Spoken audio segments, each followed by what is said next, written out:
মোৰ মৰমৰ ছাত্ৰ ছাত্ৰীসকল, ছায়া এডুকেশ্যন চেনেলটোলৈ তোমালোক মই আটাইকে স্বাগতম জনালোঁ।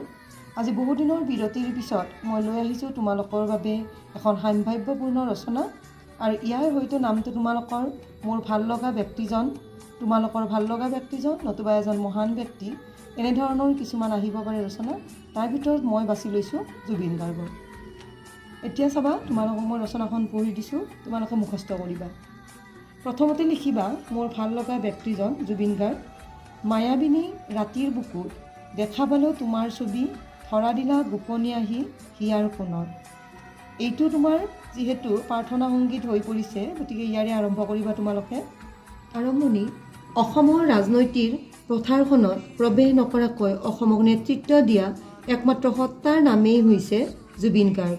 স্বাৰ্থ, ক্ষমতা আৰু ভোগৰ লালসাৰ সীমা য'তহে হয়, তাৰ পৰাই আৰম্ভ হয় জুবিন গাৰ্গৰ নিস্বাৰ্থ প্ৰেমৰ দান আৰু মানৱতাৰ জয়গান। নিজৰ সাহসী মনোভাৱেৰে অসমৰ প্ৰত্যেকটো জাতি জনজাতি, নিজৰ সাহসী মনোভাৱেৰে বৰ্ণ ধৰ্ম প্ৰত্যেকটো স্তৰৰ ব্যক্তিবিশেষক নিজৰ অনুৰাগী কৰাতেই জুবিন গাৰ্গৰ পৰিসৰ সমাপ্ত নহয়। কিয়নো এই সত্তা কেৱল মানুহৰ নাছিল। অসমৰ হাবি জংঘল, চাহ বাগান, প্ৰতিজোপা গছ, প্ৰতিখন নৈ উপনৈ, বিল, ইয়াত বসবাস কৰা জীৱ জন্তু, আনকি বিশাল ব্ৰহ্মপুত্ৰকো জুবিন নামৰ প্ৰকৃতি পুৰুষজনে আমৃত্যু আৱৰি আছে। নিজকে গছপুলি পৰিচয় দিয়া জুবিন গাৰ্গে নিজকে দেখিছিল সকলোৰে মাজত। সেয়ে হয়তো জন্মসূত্ৰে ব্ৰাহ্মণ পৰিয়ালত জন্ম লাভ কৰা জীৱন বৰঠাকুৰে আনৰ পৰা পৃথক হ'ব নিবিচাৰি ছিঙি পেলাইছিল বৰ্ণ বৈষম্যতাৰ বান্ধোন। জন্ম, শৈশৱ আৰু সংগীত যাত্ৰা। 1972 চনৰ 18 নৱেম্বৰ তাৰিখে মেঘালয়ৰ তুৰাত জুবিন গাৰ্গৰ জন্ম হৈছিল। তেওঁৰ পিতৃৰ নাম আছিল মোহিনী মোহন বৰঠাকুৰ আৰু মাতৃৰ নাম আছিল ইলি বৰঠাকুৰ। তেওঁৰ পিতৃ মোহিনী মোহন বৰঠাকুৰে কপিল বৰঠাকুৰ ছদ্মনাম লৈ কবিতা লিখিছিল। তেখেত ভাল কবি আছিল। তেখেত কৰ্মসূত্ৰে দণ্ডাধী আৰু গীতিকাৰ আছিল। জুবিনৰ মাতৃ আছিল এগৰাকী দক্ষ নৃত্যশিল্পী, অভিনেত্ৰী আৰু সুগায়িকা। জুবিন গাৰ্গক ঘৰত মৰমতে সকলোৱে গোল্ডি বুলি মাতিছিল। জুবিন গাৰ্গৰ সংগীতৰ পথাৰখনৰ গুৰু আছিল তেওঁৰ মাতৃ ইলি বৰঠাকুৰ। শৈশৱৰ পৰাই সংগীতৰ প্ৰতি তেওঁৰ আগ্ৰহ আছিল। চৰকাৰী চাকৰিয়াল হোৱাৰ বাবেই জুবিন গাৰ্গৰ পৰিয়ালটো দেউতাকৰ লগতে এঠাইৰ পৰা আন ঠাইলৈ যাব লগা পৰিছিল। তেওঁ আৰু ভনীয়েক দুজনীৰ স্কুলো সঘনাই পৰিৱৰ্তন হৈছিল। জুবিন গাৰ্গে হাইস্কুল শিক্ষান্ত পৰীক্ষা বাক্সা জিলাৰ অন্তৰ্গত তামোলপুৰৰ পৰা উত্তীৰ্ণ হৈছিল। তেওঁ জীৱনৰ ভালেখিনি সময় যোৰহাটত কটাইছিল। কণ্ঠশিল্পী, লগতে এলবামৰ যুগ।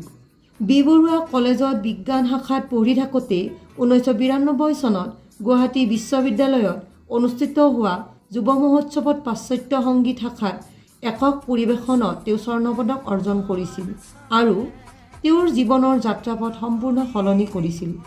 ইয়াৰ পিছৰ পৰাই জুবিন গাৰ্গ কণ্ঠশিল্পী হিচাপে পৰিচয় লাভ কৰে। সেই একেটা চনতেই প্ৰথম এলবাম অনামিকাই 21 অক্টোবৰত মুক্তি পায়। তাৰ পিছত এলবামৰ যাত্ৰা আৰম্ভ হয় সপোনৰ সুৰ, মায়া, চিলা, যন্ত্ৰবাহী আদি। তেওঁৰ কণ্ঠৰ যাদুই অসমীয়াৰ মন প্ৰাণ হৰি নিছিল।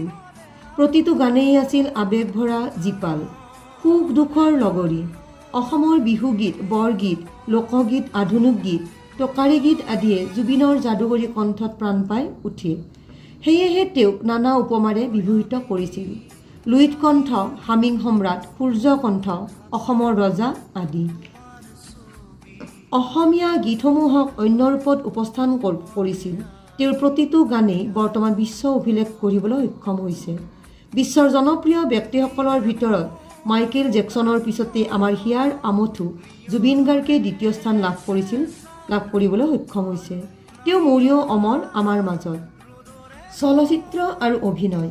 জুবিন গাৰ্গ হৈছে এগৰাকী বহুমুখী প্ৰতিভাসম্পন্ন ব্যক্তি।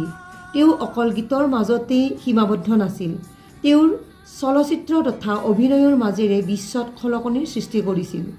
তেওঁৰ চলচ্চিত্ৰ কেইখনমান উল্লেখ কৰিলোঁ: তুমি মোৰ, মাথো মোৰ, দীনবন্ধু, মিছন চাইনা, চিকাৰ, কাঞ্চনজংঘা আৰু তেওঁৰ জীৱনৰ সফলতাৰ খোজ পেলোৱা অন্তিমখন চলচ্চিত্ৰ ৰৈ ৰৈ বিনালে। এই ছবিখনে বহুলভাৱে জনপ্ৰিয়তা লাভ কৰিবলৈ সক্ষম হৈছে। অসমীয়া ছবি উদ্যোগটোত তেওঁৰ গানসমূহৰ বাবে থিয়েটাৰৰ জনপ্ৰিয়তা বৃদ্ধি পায়। মানৱদৰদী ব্যক্তি হিচাপে জুবিন গাৰ্গক এখন সুউচ্চ আসনত ৰখাটো প্ৰতিজন অসমীয়াৰ দায়িত্ব। তেওঁ কেতিয়াও মানুহক ধনী দুখীয়াৰ মাজেৰে চোৱা নাছিল। সকলোকে সমান দৃষ্টিৰে চাইছিল। দুখীয়া নিচলাক সদায় সহায় কৰি ভাল পাইছিল। পঢ়াৰ খৰচ, চিকিৎসাৰ যাৱতীয় খৰচ আদি কোনো স্বাৰ্থ নোহোৱাকৈ পূৰণ কৰিছিল। ৰাস্তাৰ পগলাকেইটাকো তেওঁ কিন্তু সমানেই ভাল পাইছিল, মৰম কৰিছিল। তেওঁৰ ওচৰলৈ যোৱা অসহায় মানুহক মই আছোঁ বুলি কৈ সাহস দিছিল। তেওঁ আছিল এগৰাকী সঁচা অৰ্থত মানুহ। ৰাষ্ট্ৰীয় পৰিচয়। জুবিন গাৰ্গে ৰাষ্ট্ৰীয় পৰ্যায়তো নিজৰ স্থান দখল কৰিবলৈ সক্ষম হৈছিল। তেওঁ বিভিন্ন ভাষাত গান গাই নিজক উজ্বলাই তুলিছিল। অসমীয়া, হিন্দী, বড়ো, বাঙালী, তামিল, তেলেগুকে ধৰি 40টা ভাষাত 38,000 অধিক গানেৰে বিশ্ব ৰেকৰ্ড কৰি গৈছে। জুবিন গাৰ্গে হিন্দীৰ কথাছপি গেংষ্টাৰৰ ইয়া আলী নামৰ গীতটোৰে ৰাষ্ট্ৰীয় পৰ্যায়ত জিলিকি উঠিছিল। এই গানটো নজনা মানুহ নাই। ইয়া আলী গীতটোৰ বাবে জুবিনে 2006 চনত গ্ল'বেল ইণ্ডিয়ান ফিল্ম এৱাৰ্ড আৰু ষ্টাৰডাষ্ট এৱাৰ্ডত শ্ৰেষ্ঠ নেপথ্য কণ্ঠশিল্পীৰ বঁটা লাভ কৰিছিল। ব্যক্তিগত জীৱন। 2002 চনৰ 4 ফেব্ৰুৱাৰীত গোলাঘাট নিবাসী ফেশ্বন ডিজাইনাৰ গৰিমা শইকীয়া জুবিন গাৰ্গে বিয়া কৰায়। তেওঁ মুম্বাই বিশ্ববিদ্যালয়ৰ পৰা ইংৰাজী সাহিত্য স্নাতকোত্তৰ সম্পূৰ্ণ কৰে। তেওঁ এগৰাকী ৰাজ্যিক পৰ্যায়ৰ টেবুল টেনিছ খেলুৱৈ। তেওঁ যিহেতু ফেশ্বন ডিজাইনাৰ আছিল, সেইবাবে তেওঁ ডিজাইন কৰা সাজ পোছাক জুবিন গাৰ্গে পৰিধান কৰিছিল। বঁটা আৰু সন্মান। জুবিন গাৰ্গে বহুতো বঁটা আৰু সন্মান পাবলৈ সক্ষম হয়। ইংৰাজী ছবিৰ বাবে শ্ৰেষ্ঠ সংগীত পৰিচালক হিচাপে ৰাষ্ট্ৰীয় ৰজত কমল বঁটা, ৰেনেছা অসম বঁটা, মেঘালয়ৰ বিজ্ঞান আৰু প্ৰযুক্তি বিশ্ববিদ্যালয়ে সন্মানীয় ডক্টৰ অৱ লিটাৰেচাৰ ডিগ্ৰী প্ৰদান কৰে। বেলতলা বহাগী উৎসৱ সমিতিয়ে জীৱনজোৰা সাধনাৰ ডক্টৰ ভূপেন হাজৰিকা বঁটা প্ৰদান কৰে। মৃত্যু। 2025 চনৰ 19 ছেপ্টেম্বৰ শুক্ৰবাৰে ছিংগাপুৰৰ লাজাৰাছ দ্বীপত আমাৰ হিয়াৰ আমঠু অসমীয়াৰ আৱেগ, আমাৰ সকলোৰে মেৰুদণ্ড স্বৰূপ জুবিন গাৰ্গৰ মহাসাগৰত ডুবি মৃত্যু হোৱাৰ কথা প্ৰকাশ হৈছে যদিও তেওঁৰ মৃত্যু আজিও ৰহস্যৰ আৱৰ্তত। কিছুমানে হত্যাকাণ্ড বুলি ক'ব খোজে।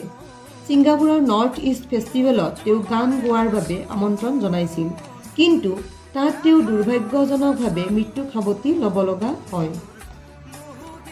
অসমবাসীয়ে এই মৃত্যু সহজভাৱে লোৱা নাই। আজি খবতি তেওঁৰ ন্যায়ৰ বাবে গোটেই অসমীয়া জাতিয়ে বাট চাই আছে। তেওঁৰ মৃত্যুৰ খবৰে অসমক শোকস্তব্ধ কৰি তোলে। তেওঁৰ অন্তিম যাত্ৰাত প্ৰায় 15 লাখ জনতাই সংগ দিয়ে। অসমে জুবিন গাৰ্গক শোকাকুল পৰিৱেশৰ মাজত 23 ছেপ্টেম্বৰ 2025 চন মঙলবাৰে এই ধৰাৰ পৰা চিৰবিদায় দিয়ে। তেওঁৰ দেহ পঞ্চভূতত বিলীন হ'ল। আই ডোণ্ট কেয়াৰ বুলি কোৱা কাকো খাতিৰ নকৰা মানুহজনক আমি বিদায় দিব লগা হ'ল অশ্ৰুসিক্ত নয়নেৰে। সামৰণি। ছাত্ৰ-ছাত্ৰীসকল, তোমালোকে সামৰণিতো এটা গান উল্লেখ কৰিব পাৰিবা? অমানিশা হাৰে আছে আৰু হাৰে আছোঁ মই, এটি চগা উৰি আছে, কেনে জ্বলিছে হৃদয়। জুবিন গাৰ্গৰ অনুপস্থিতিত আজি অসমে হেৰুৱালে এটুকুৰা ৰত্ন, এটি সাহসী কণ্ঠ।